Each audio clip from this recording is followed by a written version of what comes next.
How to go live on Facebook Lite application. So hello guys, welcome back to my YouTube channel. In this quick tutorial, I'll be showing you how you can easily go live on your Facebook Lite.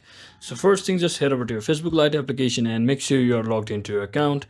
And once you're inside here, just tap on this three bar icon over here at the top right corner, which is a hamburger icon.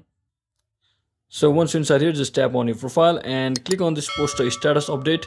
So you can basically type in anything over here like this, and you can see there's an option called go live right above the post button. So just tap on this go live button over here, and once you allow all of the microphone and camera option, you will be heading over to this interface where you can actually go live by simply tapping on this go live button over here. And if you want to end the live, you can just click on this delete button once you go live.